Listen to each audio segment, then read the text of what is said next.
Test, test, test, test.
Good. Okay.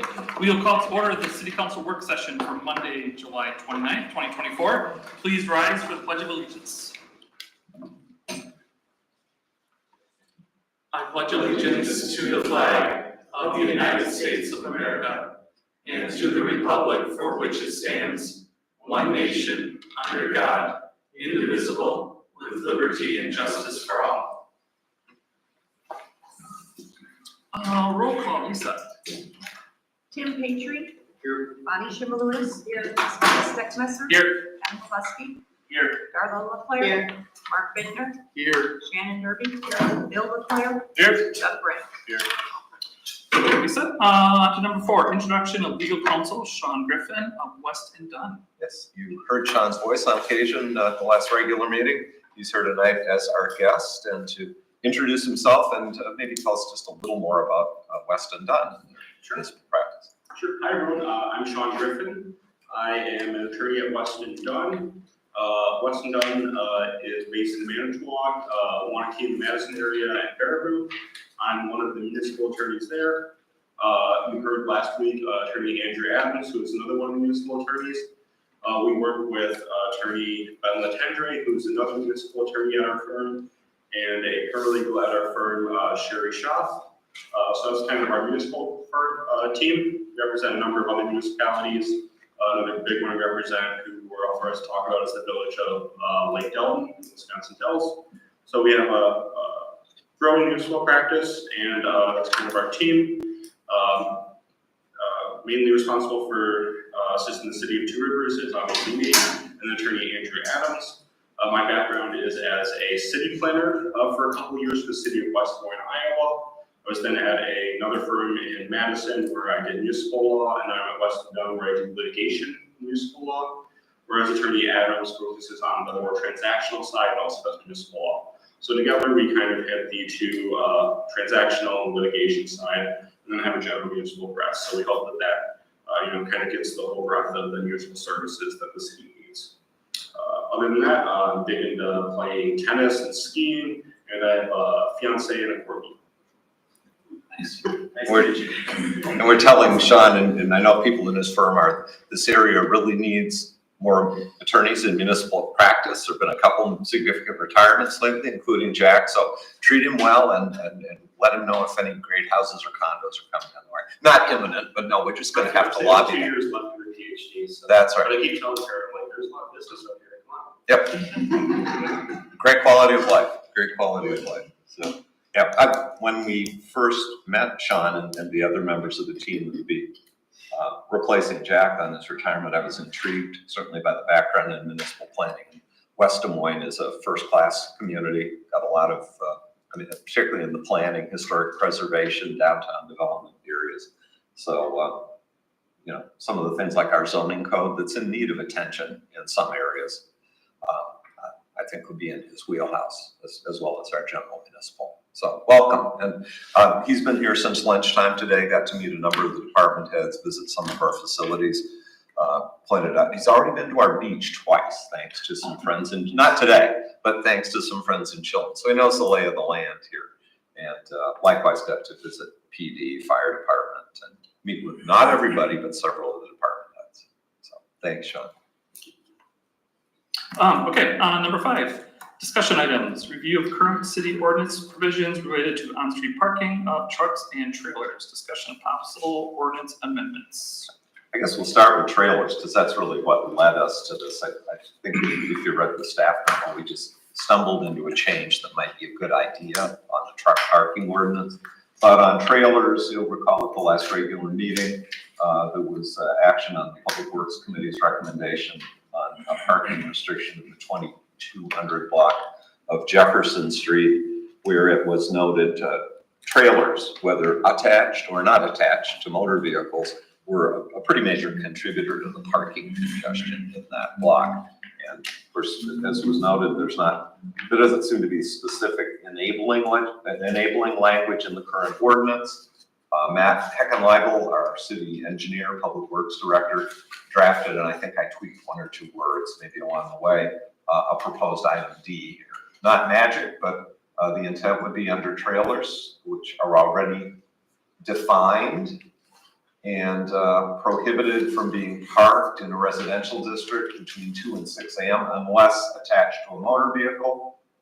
There's already a carve out on trailer parking prohibitions for contractors rendering service to a property on a public street. So if somebody's in remodeling your bathroom and they need to set up the contractor trailer up front, that's fine.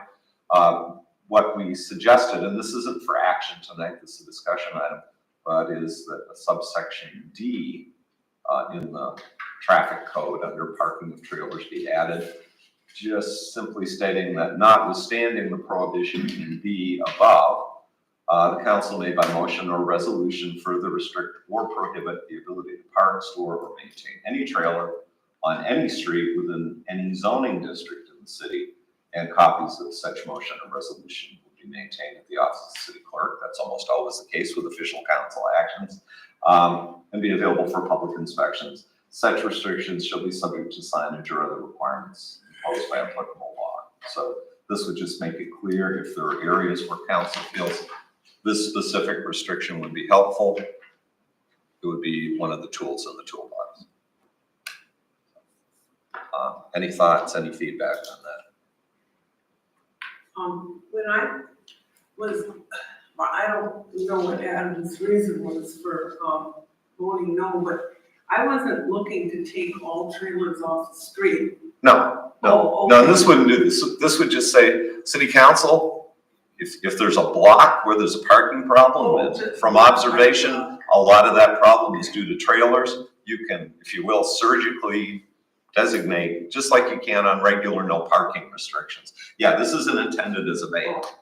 Yep. The other question I had is why are vehicles, why do they have to be hooked up to, I mean, a trailer or a camper or something, why do they have to be hooked up to a car between 2 and 6 a.m.? Well, You know? yeah, I remember the history on that.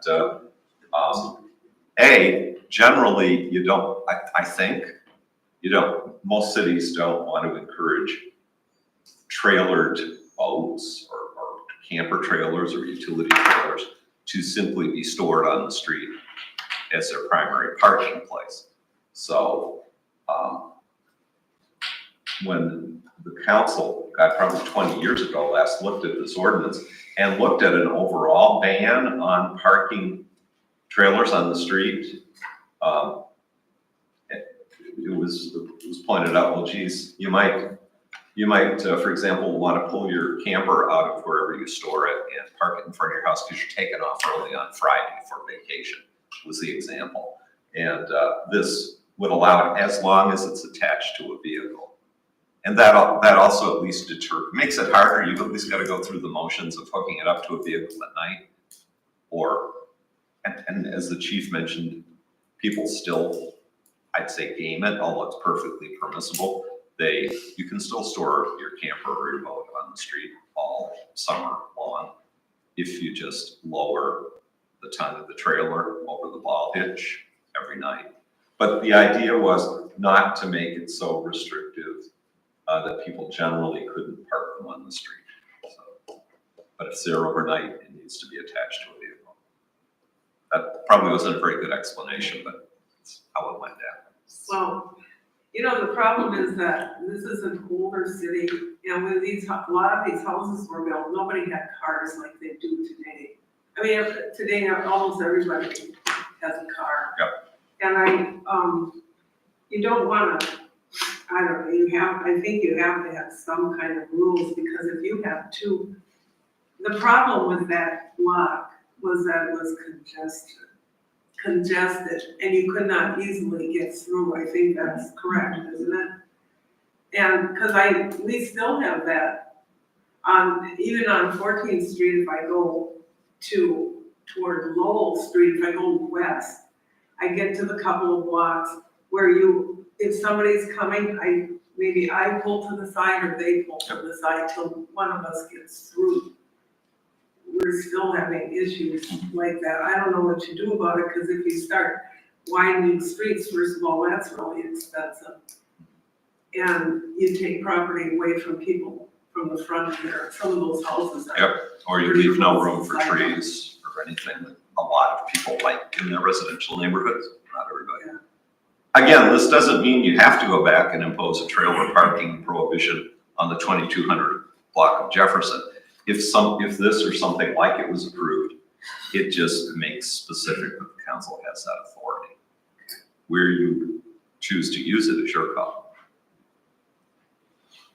I guess I hear what you're saying on cars, but I would point out, sometimes people park their trailers on the street when the trailer could be in the driveway and their car could be on the street. So there are choices. So maybe the trailer could be in the garage.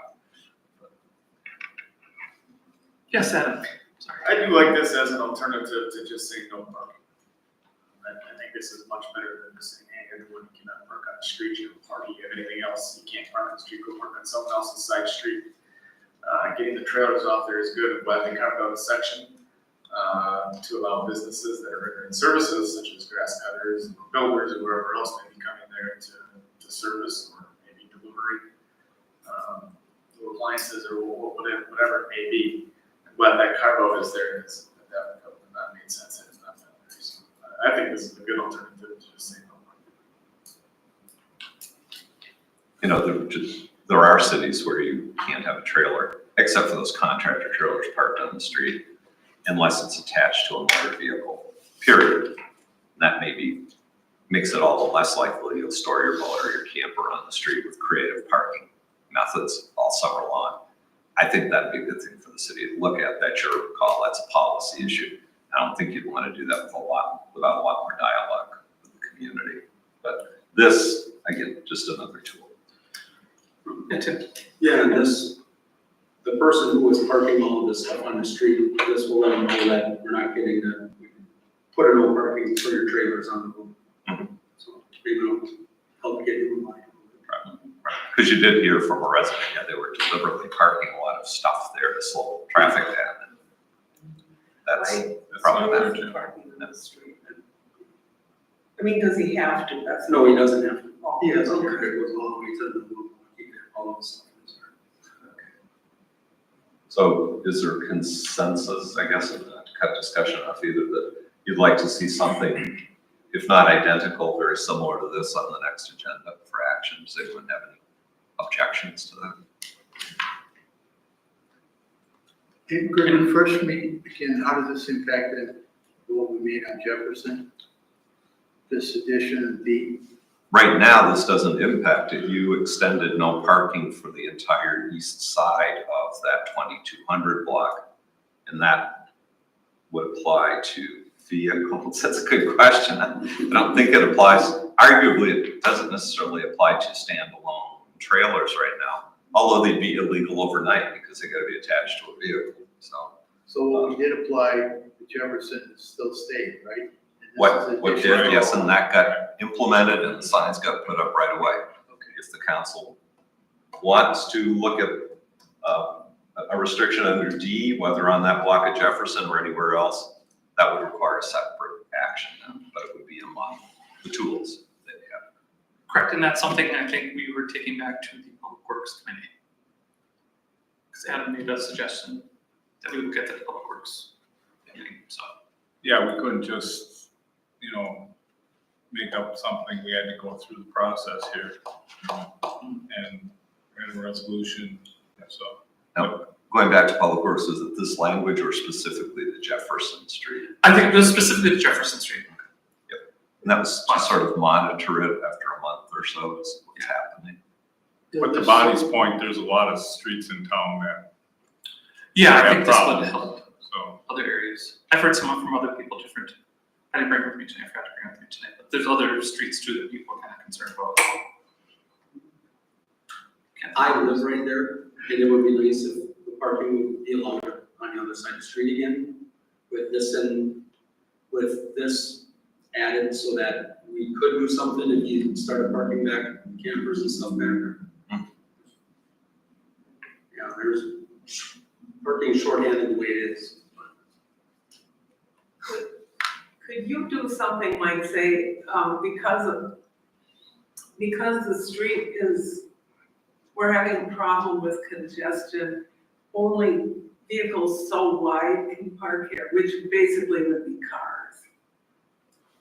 Or do they have a lot of trucks? No, they're kind of, he's got trucks too, but the other one had dualies where they stuck out with it.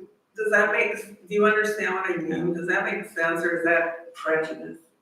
Well, that's what this I'm asking this lawyers. resolution will allow that for the city council to get together and then they can say, hey, we can only have cars and trucks that are no trailers. I think Bonnie was saying, can we ban trucks from certain areas then too, right? You were talking about trucks and banning certain. Well, I meant- with- I was- For certain with Yeah, vehicles. I mean, trucks are sort of automatically with, except those tiny ones that are useless, right? They could interchange to me. Don't say that again. How do you feel about this? Okay, again, we'll bring this back as an ordinance amendment. How it's deployed after that can be up to recommendations from the Public Works Committee or actions of council. Everyone seem okay with that? Yeah. As far as the language of 8 to 11B, I guess I would just ask, are people comfortable with that, the way it is now? You can have a trailer on a residential street as long as it's attached to a motor vehicle between 2 AM and 6 AM. It used to be midnight. I Did was it? thinking for that once. Okay. 2 AM to 6 is at least a little closer Yeah, to it's winter more like parking winter ban. parking. Yeah. I mean, the Parking's actually at midnight in residential.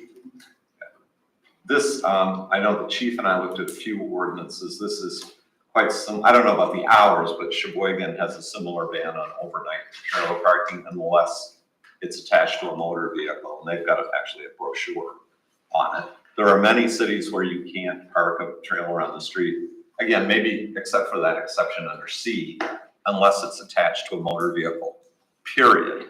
Which, again, I think would make a lot of people find storage for their boat or camper versus jockeying it around the neighborhood.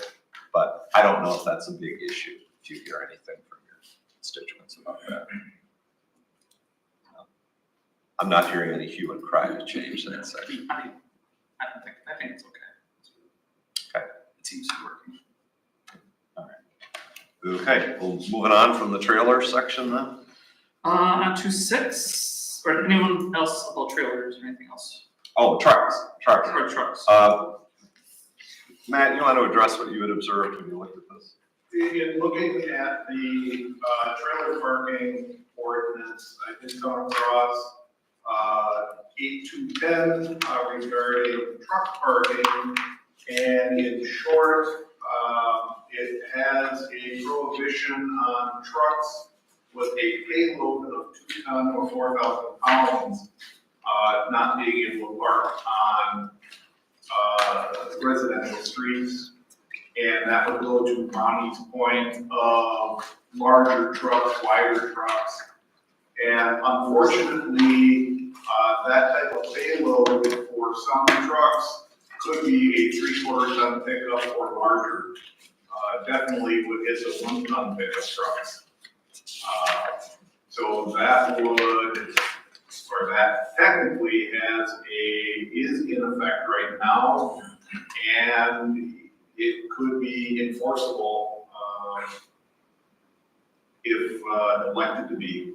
So, and so whether or not, I know looking around at other ordinances throughout the state, there's similar type language.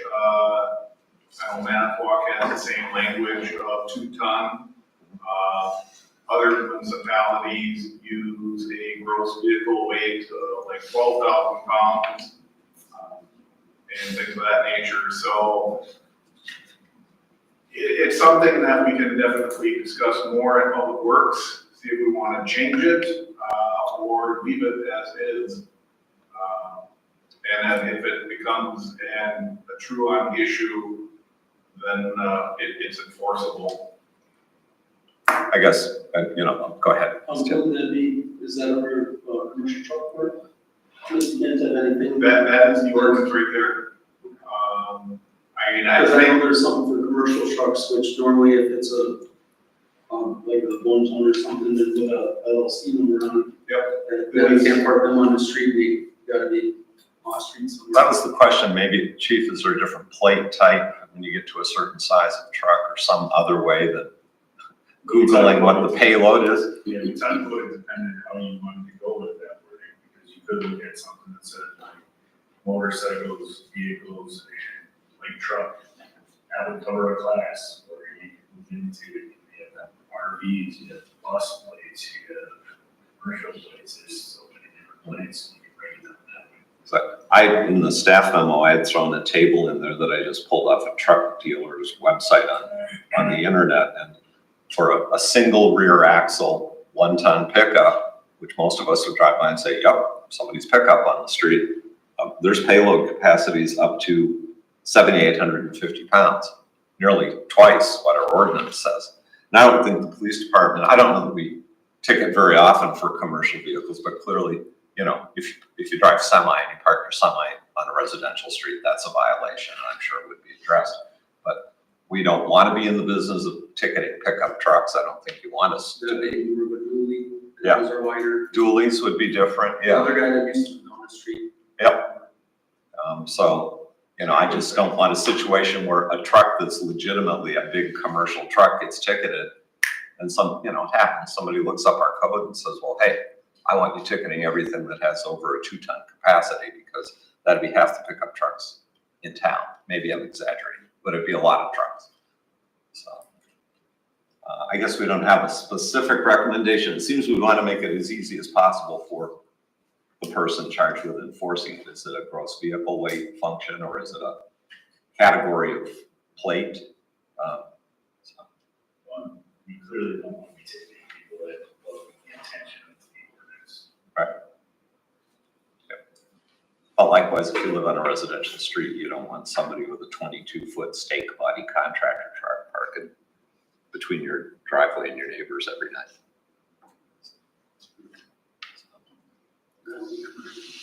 I guess our thought is to bring something back here, and what it really is about is raising, whether it's carrying capacity or something.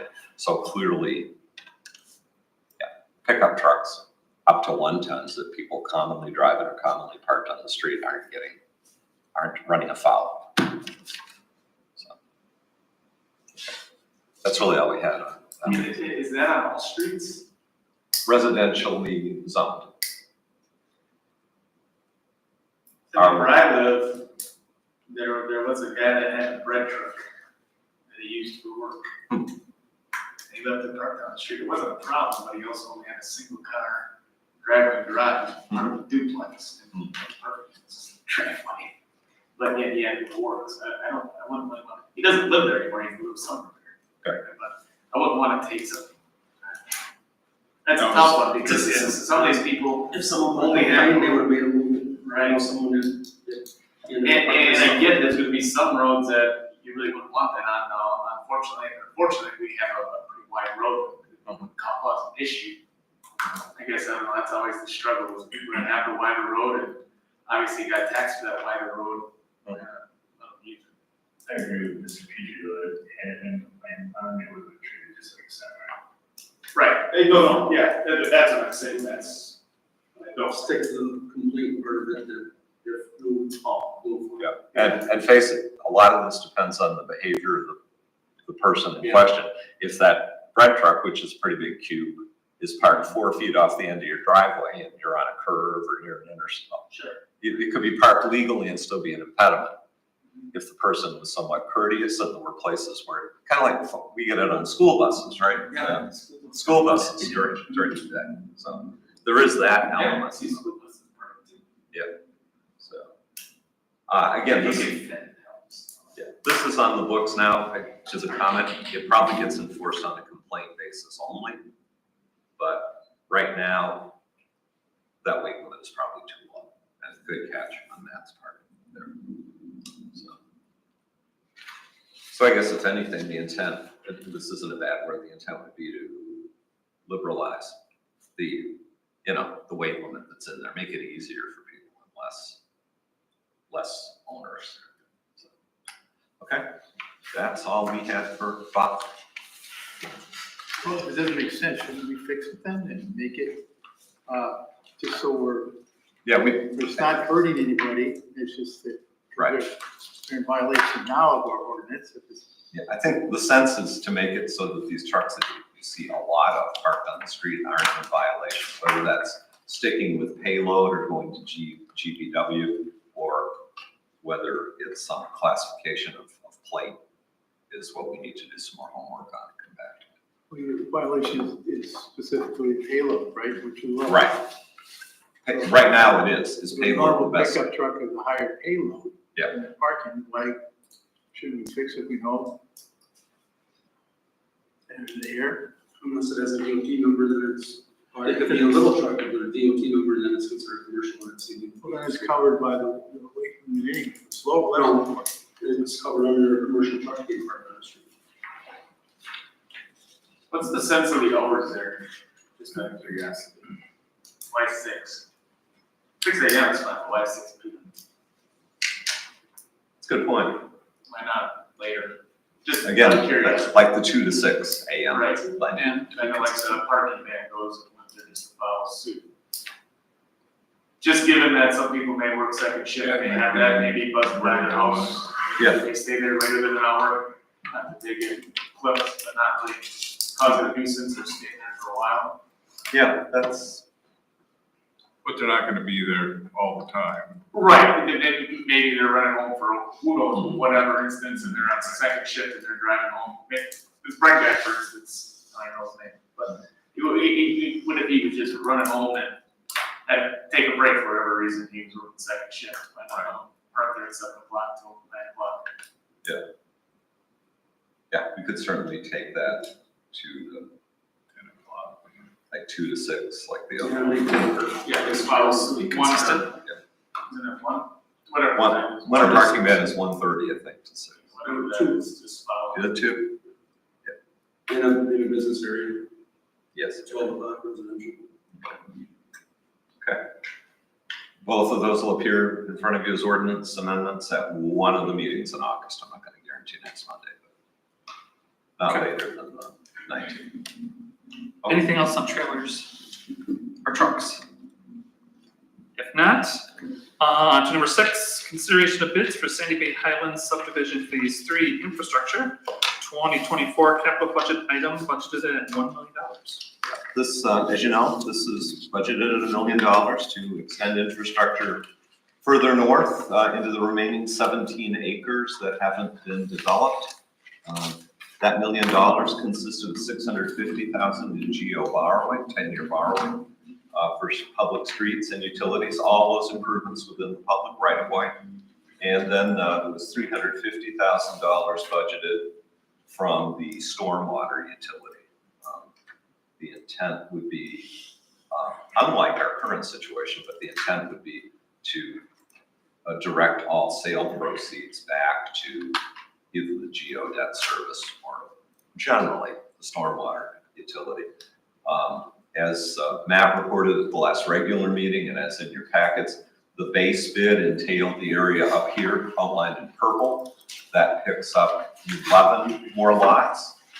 If you've been out there a few times, the northerly entrance drive into the subdivision, Lake Breeze Way, Orchard Lane stubs out to the north of there. There's a new white house that Jim Reef is building right on the corner there, right ahead of you at Orchard and Lake Breeze. This would extend Orchard Lane north for a block, if you will, and would construct, I think we've settled on calling it Raleigh Court, keeping with the history of the area, not Sandy Ridge Court, which would confuse the UPS driver, and would pick up those lots around the cul-de-sac. That base bid came in within budget and yields a cost, I'm sorry, I'm looking for it here, a cost of about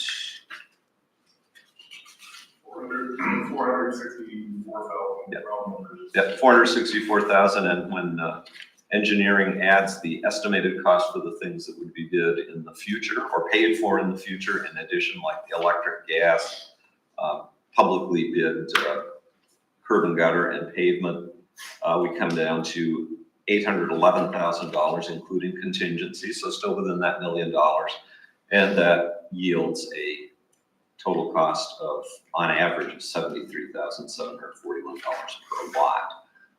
We did put it out there with an ad alternate to sort of test the waters and see what sort of savings per lot, if any, would be realized by bidding out a bigger project. Contractor mobilizes once, but gets to do more work.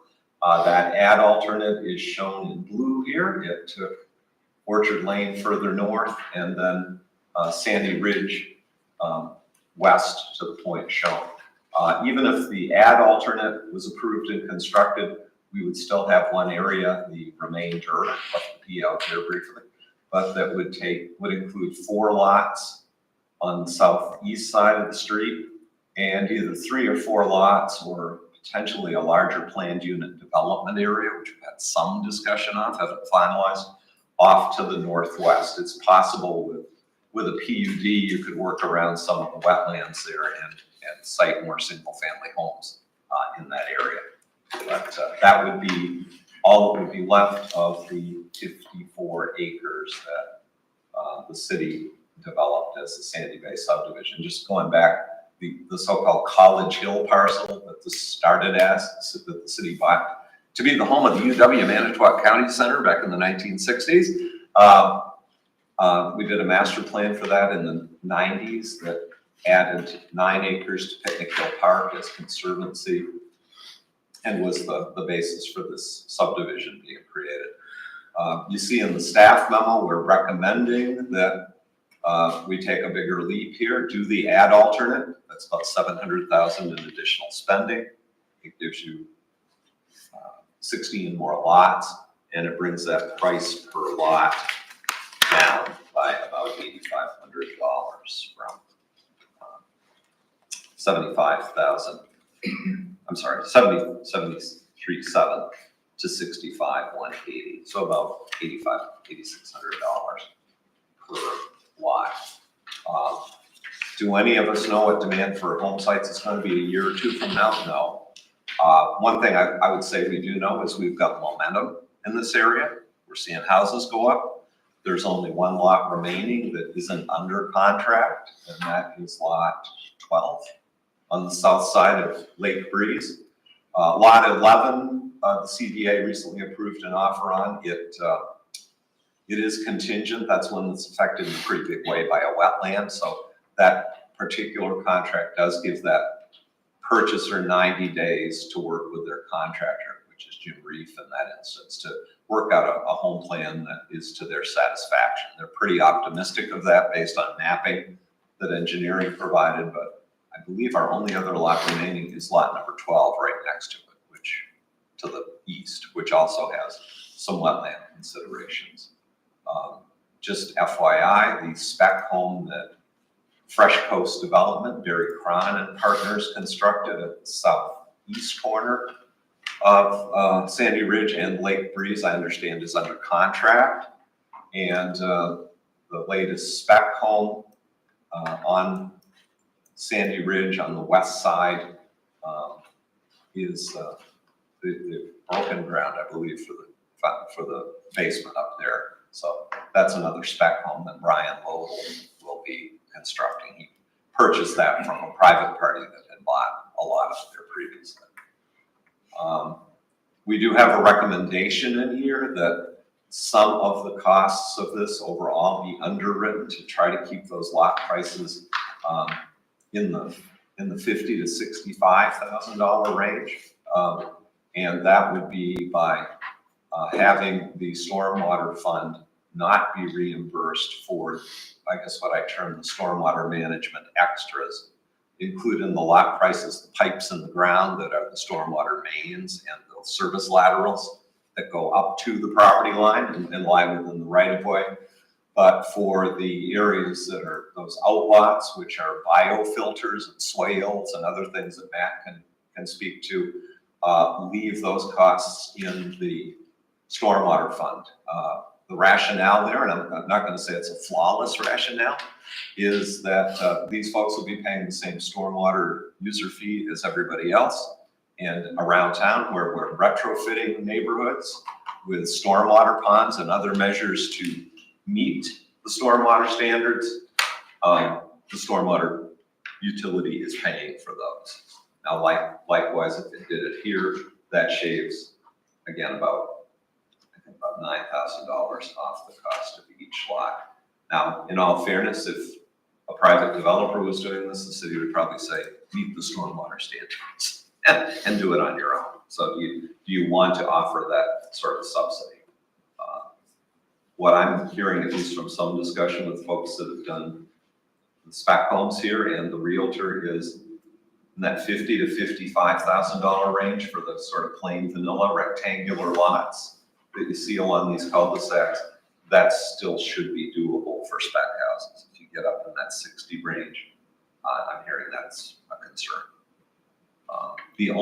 The other thing is, I think we certainly want to continue to have it listed.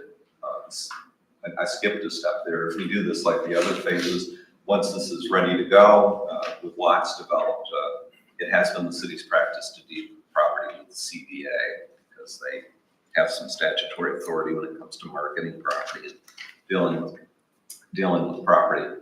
I would suggest that we fund the commissions.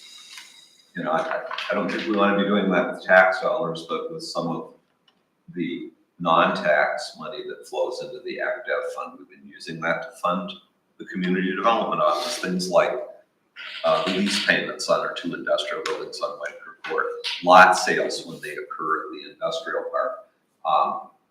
We should be moving the economic development and planning budget more over to the general fund. Easier said than done, but this would force our doing that. I do think, though, talking with the primary builder of spec houses there, I think would be an interest in securing the right to develop multiple lots. And to the extent that happens, they don't need to pay a commission selling lots to somebody who's in the business of building spec houses there. On the other hand, I leave that those details, if council wishes, to the CDA when you're dealing with individuals who are looking at building homes. So that's sort of the quick and dirty on it. Matt can speak to a lot of the details, what we've had to do for stormwater management. I would point out the lots, our original thought was to keep those in city ownership, because we do need the ability to maintain the vegetation once it's planted there, to get in and do maintenance on the biofilters. On the other hand, that could be accomplished if those were added on to lots 25, 18, 17, and that would give those people wider lots. They could do a little bit more as far as meeting setback requirements, side yard setbacks, and the city could retain control for what we need with easements that would remain on those lots. So you see what I'm talking about there. Matt can tell you what would go on those. We do have also a large outlot number 1, which is occupied right now by a pretty large wetland. And are we just protecting that, or is that part of our stormwater management? Outlot number 1 in the base bid area. That is actually going to be 2 dry detention basins. Okay, so that is. So part of the stormwater management, plus there's a wetland within there.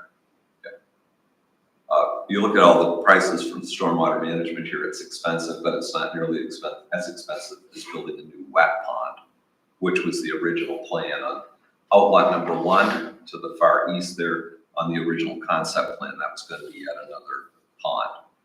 Because again, correct me if I'm wrong, we've maxed out. We're at the capacity for the existing stormwater pond. We can't direct more. Correct, and if we would have went without the biofilters, the wet pond would have encumbered at least 2 more buildable lots. So we're encumbering with the biofilters, so we're still encumbering lots, but it's in a different fashion and being more true to the conservation aspect of a wet pond.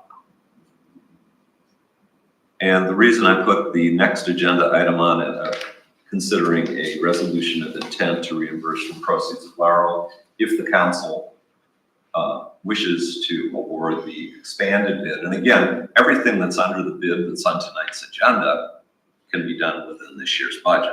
But that doesn't finish the stormwater management features, that doesn't pave the streets, that doesn't put the curb in, the electric, the gas. Those are all things, if you looked at that spreadsheets, that are future costs.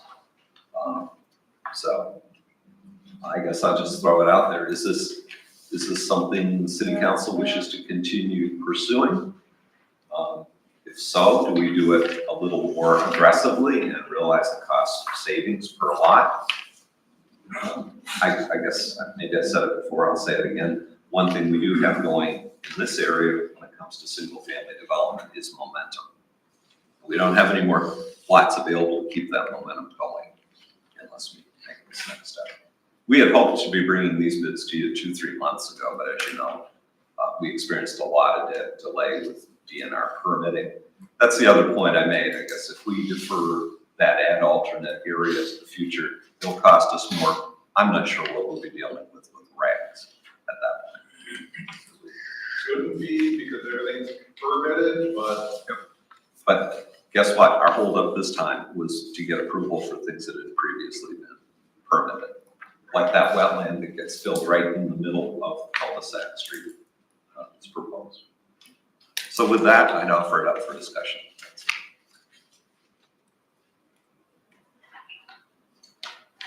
Are we on B? Um, Are we still discussing the first part of it? A, I I would know we're say, talking contract. what's that? I thought you were brought up the contract. Oh, I'm sorry. I brought up the contract, A. Okay, so we're not, Well, quite honestly, if you're gonna do one, I'd suggest, if you're gonna do one and you buy into the ad alternate, I want everybody to understand there's going to be some more outlay needed to have marketable lots there. Doesn't mean you borrow all of that money, but I think we're discussing everything under A. I would say yes. A and B, if the chair doesn't object, it's all part of the package. Yeah, that's fine. Can I really see part of it then? I'm gonna go get a laser pointer in case we need it. Just try to see.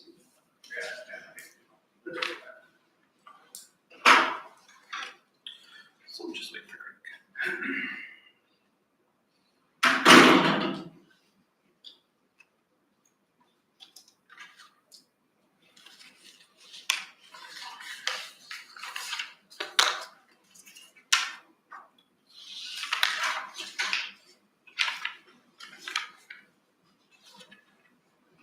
Any comments?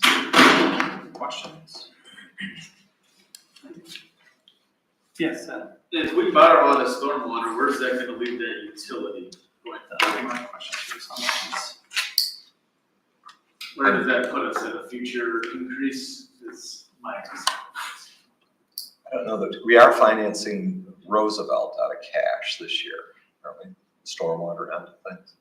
and we're financing the street sweeper. Okay.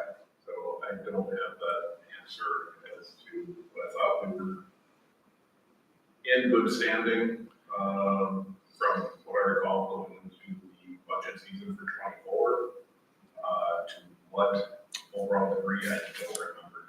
I could, I meant to check that before this meeting, but we can check that maybe quickly while we're here tonight. I'd like to make a comment about the stormwater utility. To me, that's like a sacred cow. Because everybody puts $100 into it, resident-wise, but there are some people putting a lot of money into it. Like Aurora Hospital puts $14,000 a year. And I don't wanna see that stormwater rate go up. It's healthy right now. I am kind of concerned about it myself. Just like to say. Continue your discussion. no, I agree, I want to see rate increases. I think that's my big thing, is the stormwater utility. I don't see that go up. It happened to us once before, where it was in good standing, then all of a sudden, we asked for an increase. And I know I brought. Yeah, was that it up just last year or the year before? Yeah. And then all of a sudden, we said, no, we're good, and then it came back, and all of a sudden, great. And again, I said it probably 100 times, but probably the biggest break that I get is these damn fees on our utility bills. Yeah. Yeah, I agree.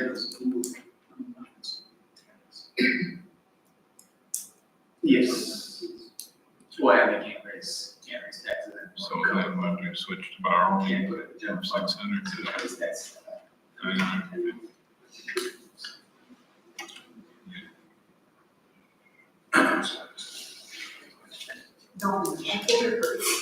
Sorry. I mean, the only other thing that I would leave is I don't like saying we're gonna forcing the hand to borrow for next year, when we don't even know what next year looks like, but I can survive that. Because you don't know what comes up, that's the thing that I hate, it's also budget time comes up in October and also we're in pinch for something else. We say, well, we've already committed $500,000 of the 10 million that we borrowed, and well, that's a quarter. It's 25% right there that we're discussing in July, and we don't know what the total is. Yeah, that's a big chunk too. 25%, I mean, we can borrow more, but that's not where we wanna be. I don't think, not where we wanna be. So you don't want to borrow the 350? I thought it was 500. 350 from the From the stormwater? water, you don't want to No, switch the that? borrowing. You want to borrow that instead? What's that? You want to borrow that money instead, The stormwater? instead of taking it from the stormwater? Don't wanna borrow it, That'd be even more. Yeah, that'd maybe be more. a chunk. but you'd be talking almost Right. half of our borrowing. That'd be almost $1 million, yeah. That'd be almost half our borrowing, so no. So $1 million's good for this year. We use 650 borrowing and The thing with this year's though is the anticipated payback. well, I don't think it all went under general obligation borrowing either.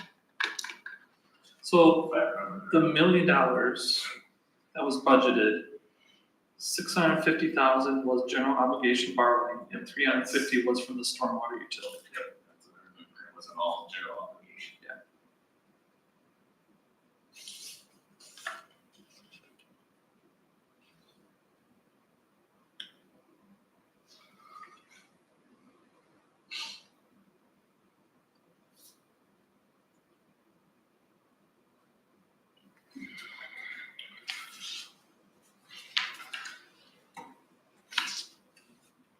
Any other concerns from everyone or thoughts?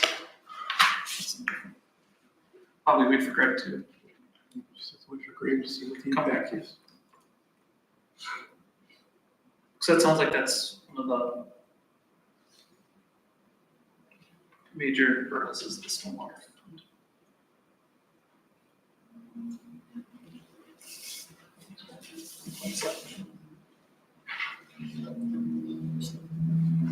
Well, the option to that is you do pay the stormwater utility back, It's true. but that just increases your cost per lot. Correct.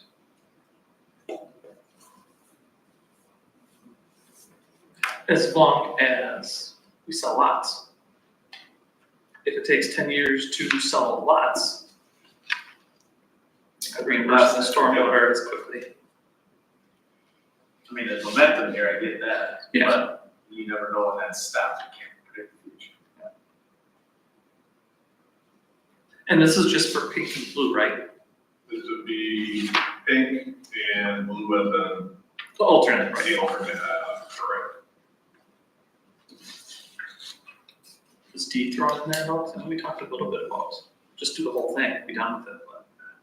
We didn't bid it that way, so we're just extrapolating costs as to what D would ultimately cost in the overall project. The other thing is that large lot to the northwest, where it says remainder, that again could be subdivided into additional build sites. So now you have more build sites, so the overall cost will diminish. and that was like $8,500 a lot. The $8,500 is the, cost by taking the stormwater out, from not reimbursing stormwater. I think the talk on 17 was a PUD, so it'd be selling it as a whole chunk, and they would divide that as how they see fit. By Associations, condo associations and such. saying lot 17 or that large lot is one lot and adding or breaking it up into three individual sites, will drop the overall cost per lot by about $6,000. And that's an unknown. Sure, right, yep. Do you recall the cost on the street sweeper? Up to. That's the one we got the demo on. Say the original bid or the original, budget was 275, but I think you got it for around 250, 258. Okay.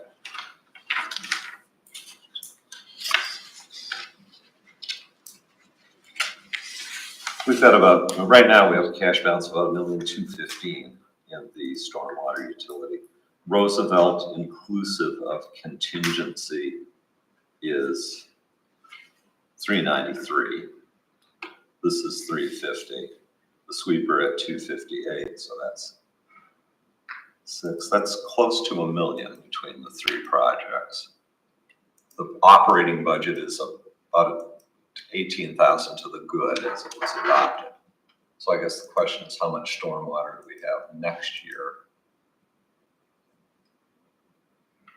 We've got a fairly limited project next year on the east side, if I'm recalling.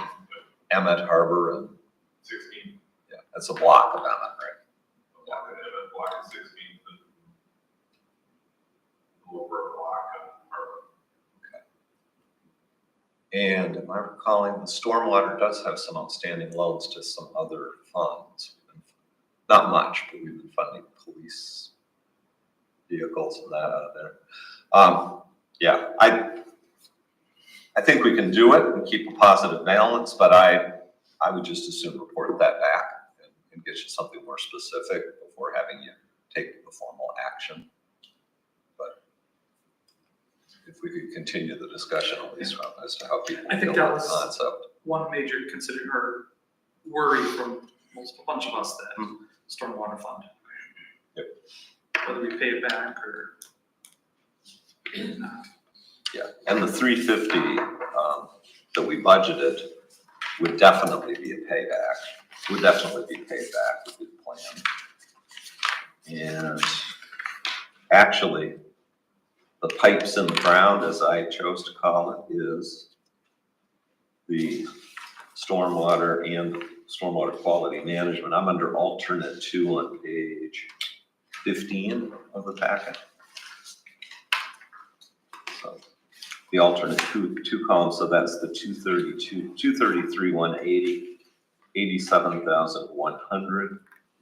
So that gets you to 220, 280. You add 10% to that, you're at about 242,000. But then you add the future stormwater work and you're up at, what am I saying? No, stormwater is, I'm sorry, stormwater is 233, 180, so that's about 320, 280.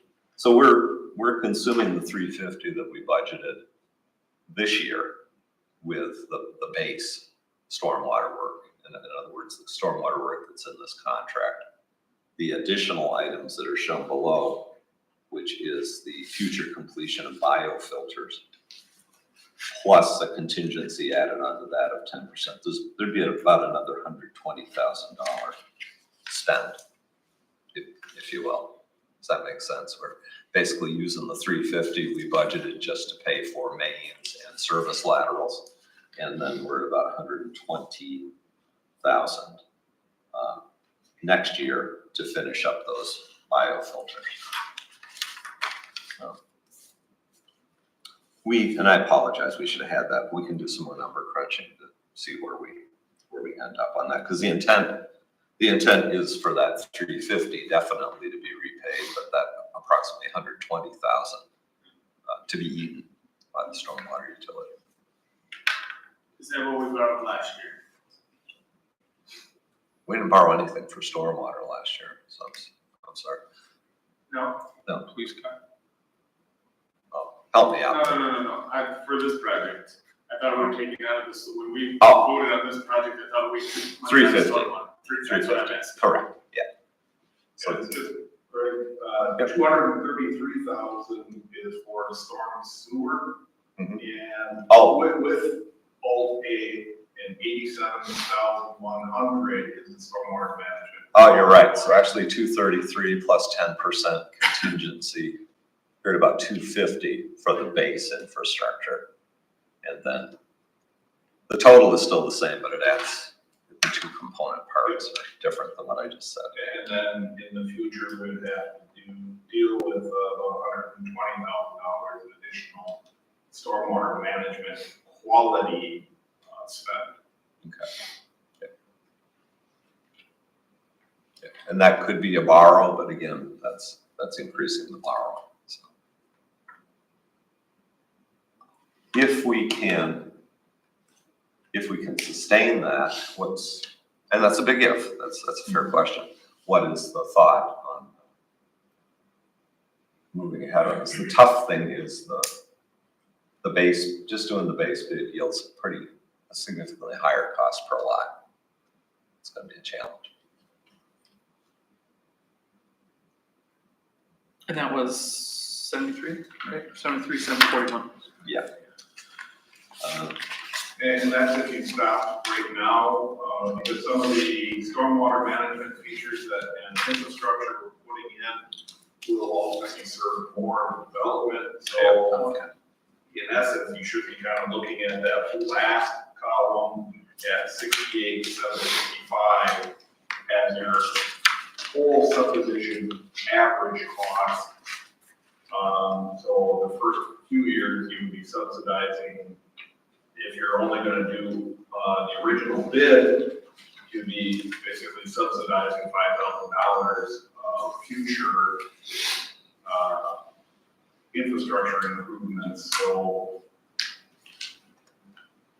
yeah, because you're have more lots to, divide your total expense into, so the cost per lot goes down.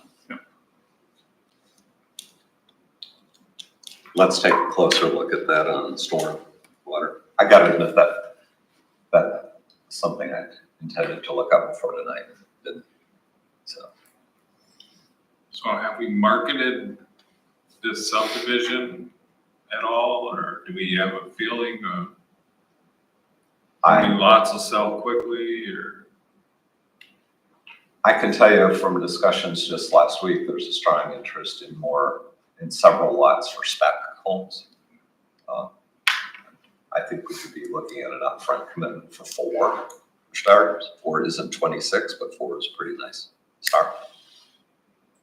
Yeah, there's not we've talked, do you do some things like defer the curb and gutter in that first lift of pavement? Because there are places people build homes and they're sitting on gravel streets for 2 or 3 years, but that's one of the positives we've had so far, in that you aren't dealing with the dust and the dirt and the grime. Once you get into your new home, you've got a street. And phase 2, we did make it the final lift of asphalt, which still isn't on there. That would be special assessed. We're pursuing this one the same way. Phase 1, we went, that really isn't relevant to this discussion, but phase 1, we went about 15 years with just the base course of asphalt before the top coat got put on. But as far as shaving anything else out of this or phasing it, help me out, Matt, but it's really not there.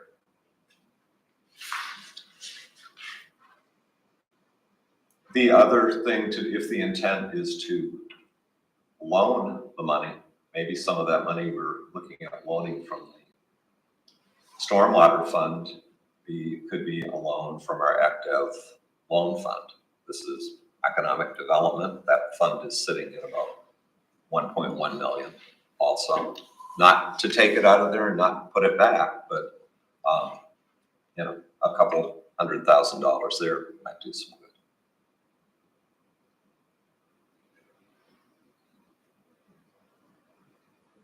Yeah, I'm struggling a little bit, Greg. Yeah. The sale prices, because looking at that, if I'm not mistaken, some of those lots are butting up into a wooded property. Mhm. And that might be more appealing to home buyers than, say, the lots that are Oh, abutting yeah. backyards. Yeah. So you may be able to leverage more out of those lots anyway. That was the intent, you know, with an average, even with what we proposed, with an average lot price at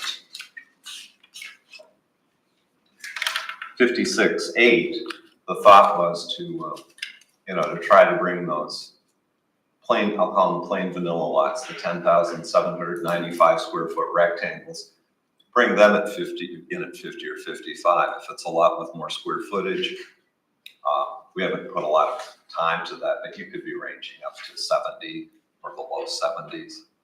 That's sort of how it worked on the earlier phases. You look at, even if they're impacted by wetlands, some of these larger lots, I'm no marketing expert, but they should have some additional appeal. This one, 14 is 17,000 square feet. Again, even these ones, oftentimes corner lots are seen as a detriment, but if you've got this buffer lot here that, you know, is never going to be built on and is going to be maintained with natural vegetation, whether you own it or it's a city-owned property, whether you own it and there's an easement for the city or the city owns it, it seems those become More valuable. premium lots.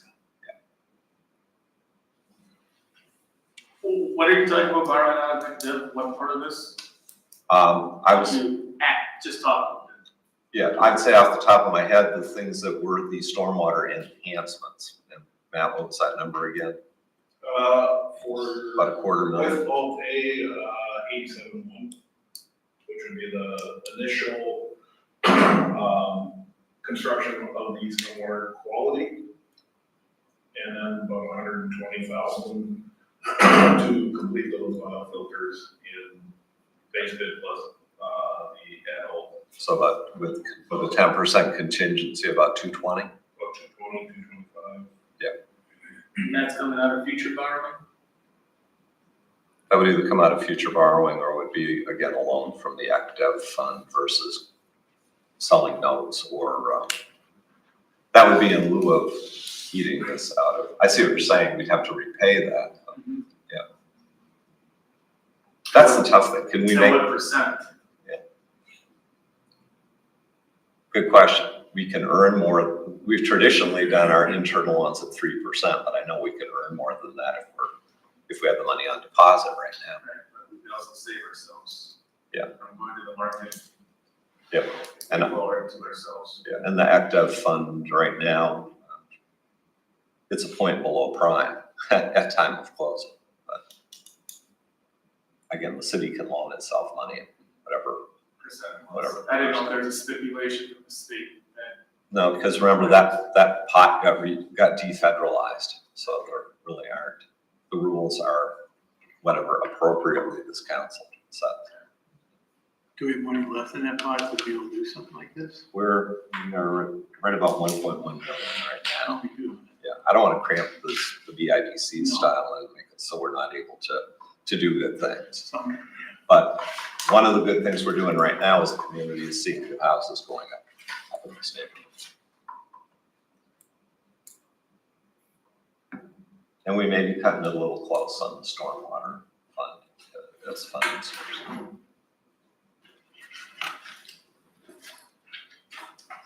So, maybe that's as far as we can take it tonight without some more analysis, but I assume generally there's an interest in continuing this development and offering more lots, but we gotta pay the bills in the process. Yeah, we have to find a way to pay for it.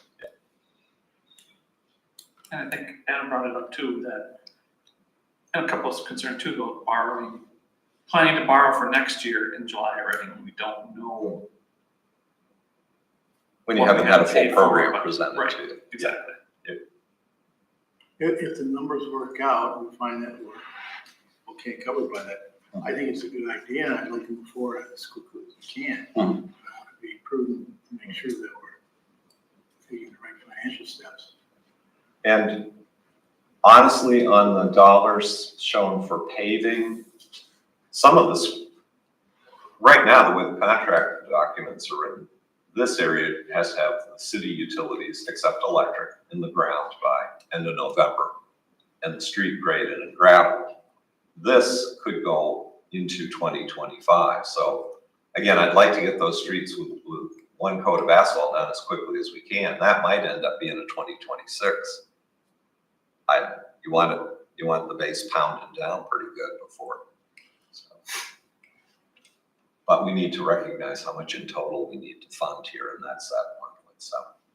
So, okay, let us do a little more digging on that and come back with some more specifics about either using the stormwater fund or other funding sources. And then what's the date for finalization of this project we were looking at? Well, I think we come back with something on, I'm sorry, for finalizing the action. Yeah, you finalize the action, get answers to review it, and come back, or we're going to the next city council meeting, or We'll be aiming to bring something back next Monday.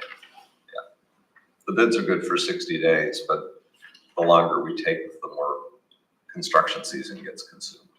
So that's Monday to August 5th. Right? Yeah, and I'm sorry we didn't have that answer tonight. We should have. That's on me. That's on me. Okay, well, at least we have a little better understanding of the scope of what we're looking at, and we'll get that. Okay, so that takes care of That A, B, takes and care of- C. Yep. So on to B, further consideration of funding method for private side lateral replacement under scattered site water lateral replacement contract awarded on May 20th, 2024. You have a memo dated today from Matt that was on the handouts tonight, and I'll let him walk you through that. That was again the handout tonight. It's a Public Works memo.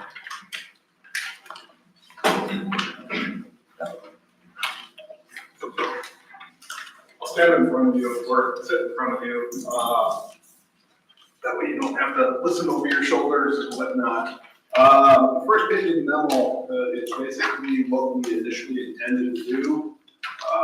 And that was to borrow WDNR Safe Drinking Water LSL funds. And then, so we could take advantage of the principal forgiveness and then repay a portion of those funds back with ARPA funds. Lo and behold, we can't do that. So that's basically what the first page of the memo states. We then looked at various other options as far as how can we utilize ARPA funds, safe drinking water LSL funds, and safe drinking water on the public side. Ultimately, we looked at 4 different options. 2 of the options that are not shown here included having concrete sidewalk replacement placed on the private side. DNR came up with a memo in late May saying you can no longer use safe drinking water private side funds for sidewalk replacement and repair. So that nixed those 2 options. So we're ultimately left with option A and now what's known as option B. Option A, in essence, would use both the city and county matching ARPA funds on the public side, lead service lateral replacement, and all pavement repair would be done on the public side. We originally bid 300 public services, and we have enough ARPA funds to complete 185 out of the 300. Meaning the remaining 115 would be borrowed with safe drinking water and would have 0 principal forgiveness. On the private side, we originally bid 200 private services. Based upon the bid prices, the average water service would be $2,237.50, which is less than the $2,500 credit we were looking or planning on providing the property owners. So we would borrow safe drinking water funds using a general obligation pledge, not the alternate revenue pledge. The alternate revenue pledge would be utilizing the general public paying us back for the water service, and then we turn around and pay it back to the DNR. In talking with DNR, we would have to do the general obligation pledge. We would receive about $560 per water service of principal forgiveness. And ultimately, by going with Geo Pledge, we have to pay back that private side because it was under $2,500, less the principal forgiveness. So each water service would cost the city about $1,677. We would be looking at using tax revenue or general levy funds to basically offset that. There would be no private side water costs on the average for property owners. Somebody will undoubtedly have a bill because their house sits back farther and it's more than 2,500, but on average. Again, this was based upon the average costs that we were anticipating. So option B gets very cumbersome, very difficult. Basically, the scenario is we would use the county ARPA funds to fully fund or fund the public side water service. The city ARPA fund would service or pay for the private side ARPA fund. All pavement repair again would be done on the public side. The county ARPA funds would only be able to fund 92 public services, therefore leaving us a shortfall of 208 public side water services.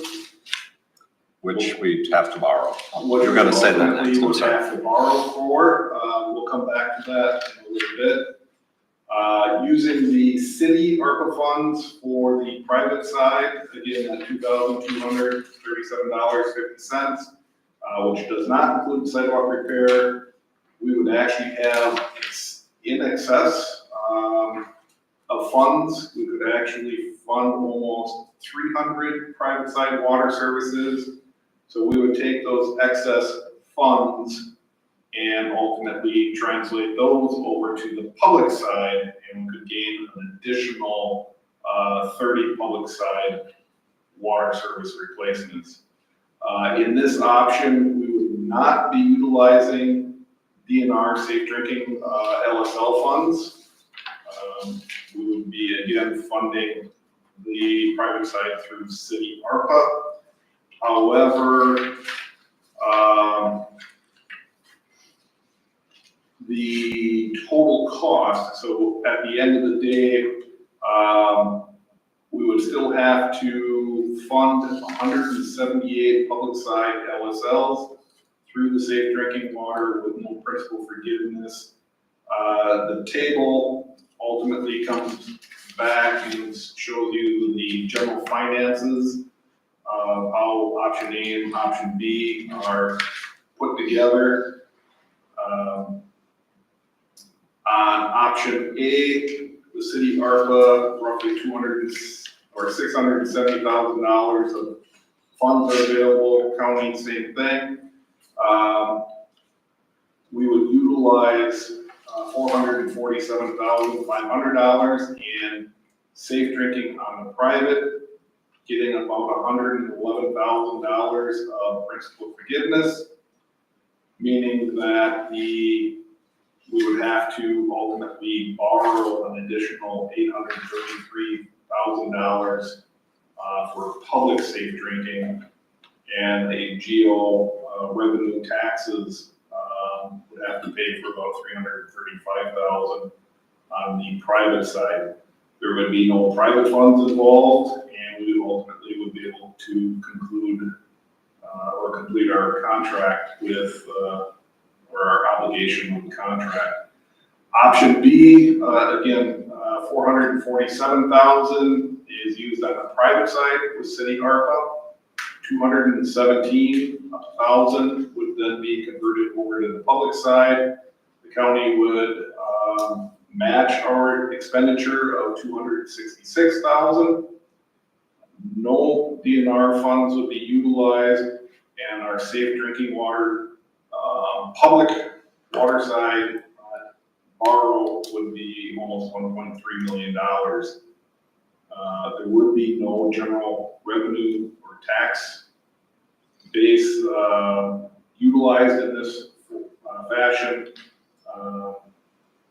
And then we would ultimately, again, complete all necessary work under the contract in that scenario. In option D, again, no taxes are being used for the project, where 335,000 in option A is being utilized. The nice thing about option A is we're getting about $111,000, $112,000 of fiscal forgiveness or free money, ultimately benefiting the whole entire city as a whole. So either the project gets paid out through water utility rates at 1.3 million, or split between water utility and taxes. Yeah, if we're going to use the new program with very low interest rates for private side LSL, paying it back out of the levy is the only option. That gets you the 25% principal forgiveness on what's borrowed for the private laterals. Was that about 112,000 in total? Yeah. It gets the city, just like the homeowners would have had, that rate of 0.25% on a 10-year borrowing. We don't want to, I think the goal remains to provide those grants or credits of up to $2,500 per private homeowner. Honestly, the best value to the city, here's the community, still comes with using that low interest private lateral financing. But as you know, unless we've built into our rate structure a grant program or funding program for private side laterals, we can't use water fund money. So that'd be the twist here. We found it would require paying it out of the debt service levy. When this contract came to council, it was made clear additional borrowing, which is available to us under the Safe Drinking Water Program, would be needed in 2025.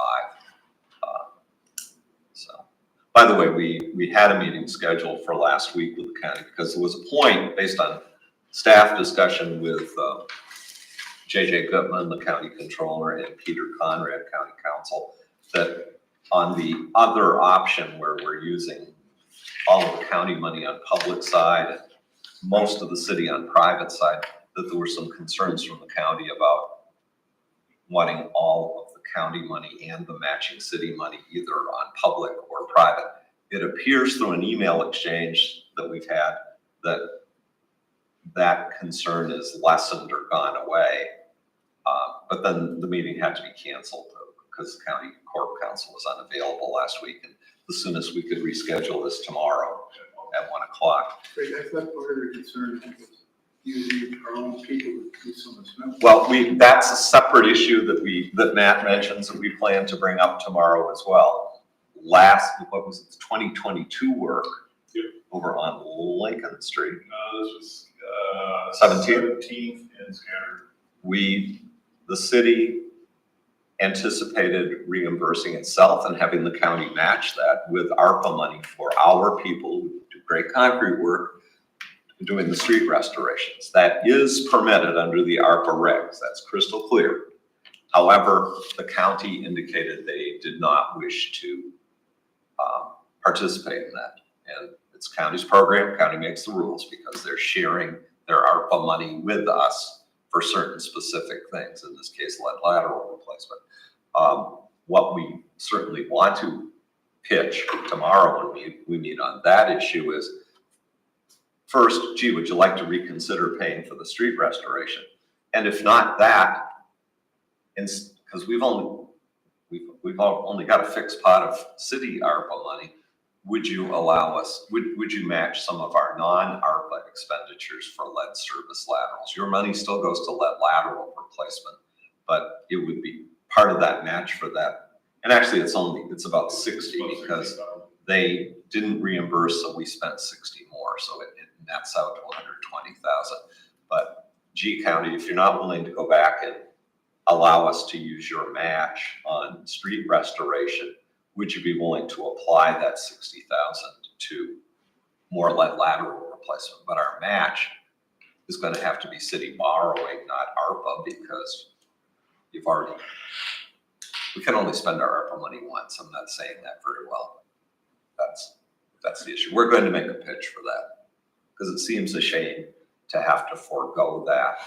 I understand Manitowoc ran into a similar issue with disallowance of some expenses on their project. Theirs is different. They're extending water service out to Newton because of landfill contamination. But we'll make our pitch tomorrow and report back to you. And again, for anyone watching, we greatly appreciate the county sharing their money with us. We don't appear ungrateful, but we'd like to fully tap it. So So, does it look like option A would be the best? Right now, I think that is in our best interest, yes. We get that $111,000, $112,000 in principal forgiveness. I don't want to say that's free money, plus the $335,000 is low interest. Where the regular safe drinking water is at a higher interest rate.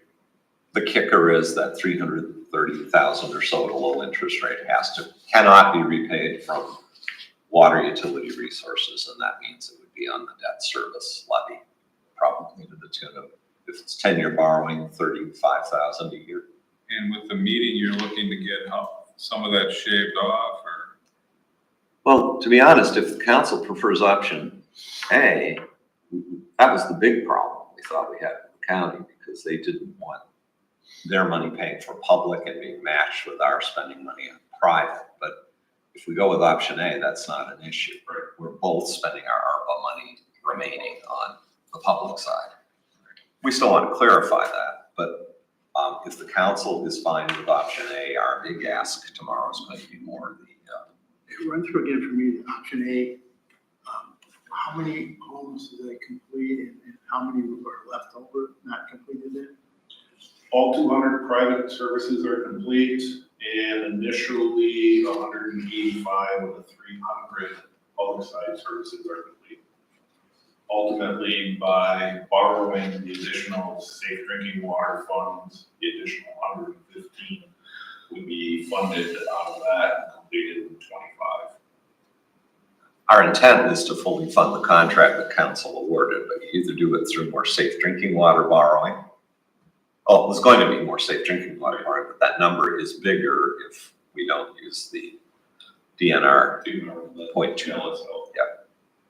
So we're still shooting for 300 public side and 200 private side. So if we go with A, we need a budget amendment, is that correct?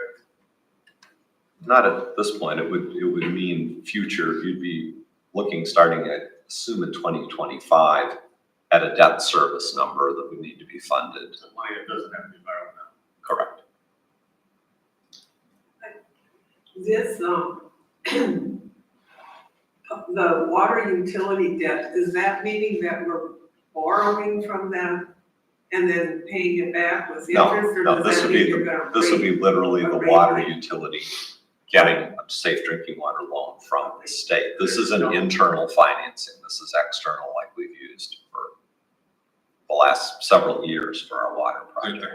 the 0.5% loan, Most of it is about 2.5%. 2.5%? The 0.5% is only for that new special DNR program to help ease the pain with private side replacement. And I'm sorry, this is. That's a borrow, correct answer, Bonnie's question. Yeah, they're borrowed. It's not internal funding, it's a borrow in both cases. The bigger pot is gonna be at about 2.5%. The smaller pot of 330,000 or so is at 1/4%. We're not taking it out of there, therefore increasing rate. We're not increasing rates because we're taking it out. And remember, although we've got expenses all over the place, our debt service for the water fund took a big drop this year. So that helps take some of the pressure. Does this cover all the sidewalks in this then too? Or you said that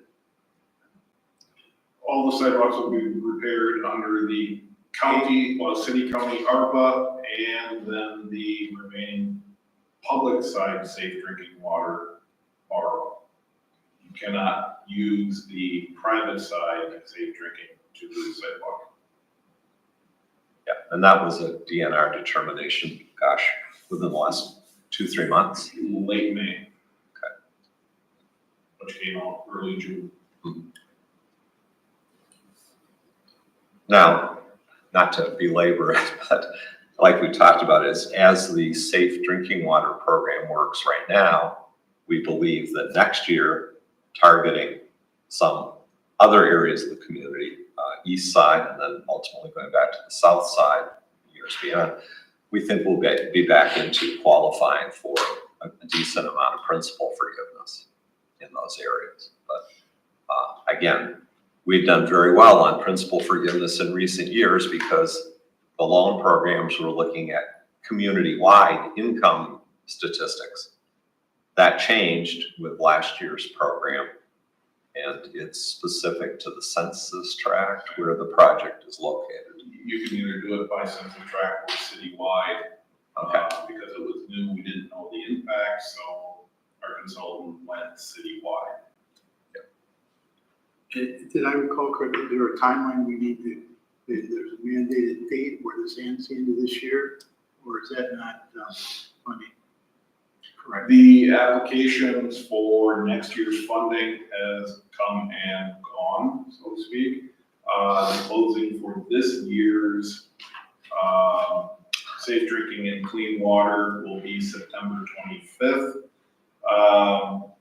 This ultimate decision hinges on when the DNR can create the financial assistance agreements. And we may need a special council meeting the second week of September so that we can close on the drop dead deadline of September 25th. But for the additional financing that we needed next year, we submitted an submitted- NOI or notice of intent to apply. So That's it. staff and our consultants put that marker down. So we're in the queue for that funding next year.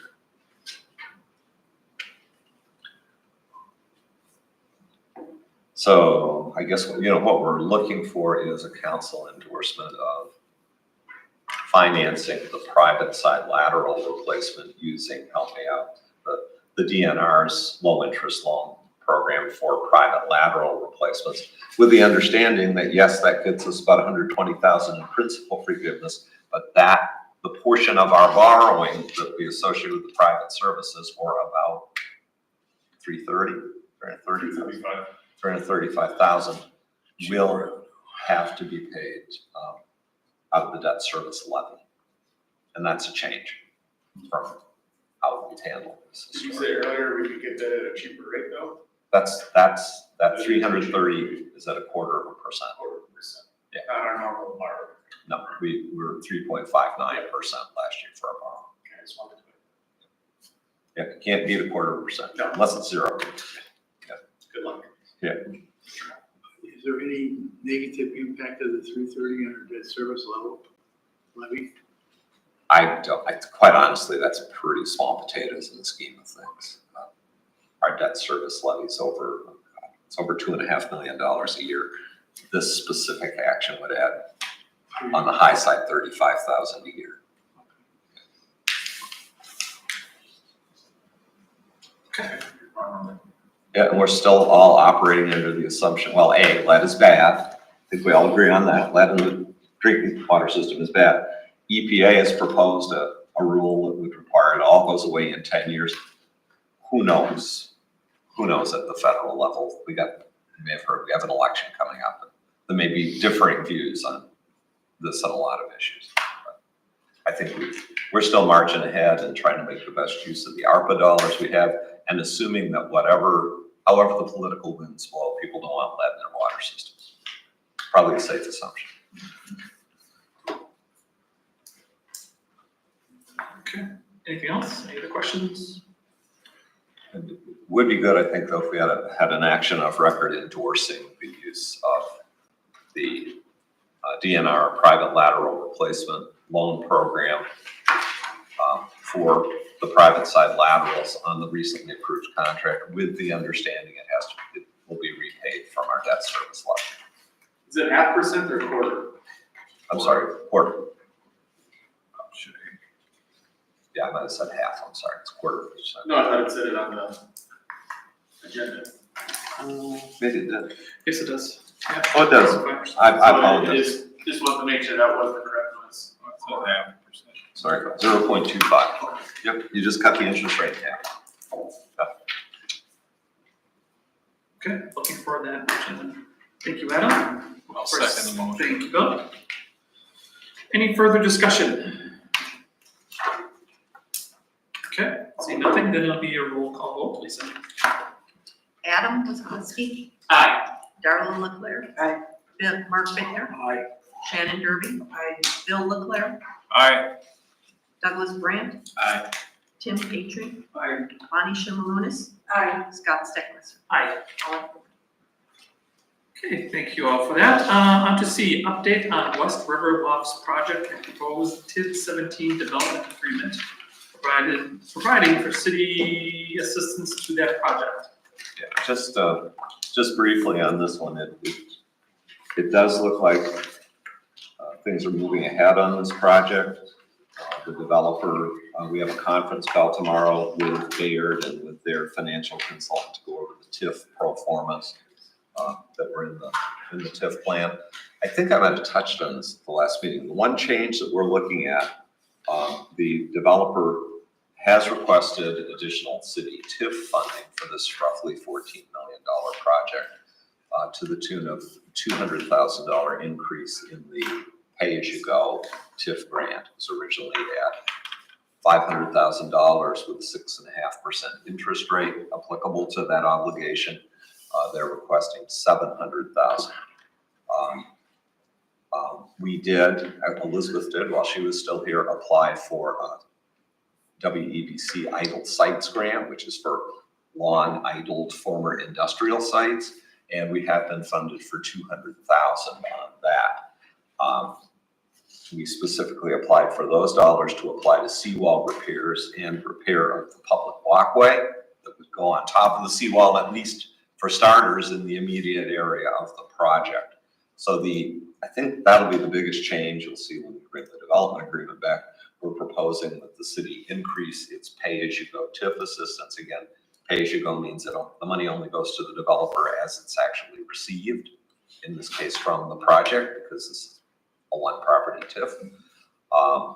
But we're backfilling for that, if you will, still proposing to spend $350,000 on seawall repairs and walkway improvements atop that seawall. But instead of $350,000 out of the TIF, it would be a $200,000 grant plus $150,000 out of the TIF. So I thought I might have more to share on that tonight. That's why it's on the agenda. But our conference call is tomorrow. So I don't know that this will be back until the 19th. 200,000, you said? 200,000, correct. Yep. And that's WEDC idle sites. So that's all I really have for tonight. Any questions for Greg on that one? And as soon as we have a date, it's probably going to be the Monday after Labor Day week on that special meeting to act on the financial assistance agreement for safe drinking water. We'll let you know. That's planned commission night, but maybe we could, I don't know, do it a little early or recess the plan commission briefly so the council could act on that. But that's really a function of where DNR is in getting their paperwork together. That's nothing we've done on that project. All okay. Then looking for a motion for adjournment. Thank you, Adam, second by Bill. Any discussion? Seeing none, all in favor, indicate by saying aye. Aye. Anyone opposed? Thank you and good night. Thanks all. I'm gonna actually put this thing.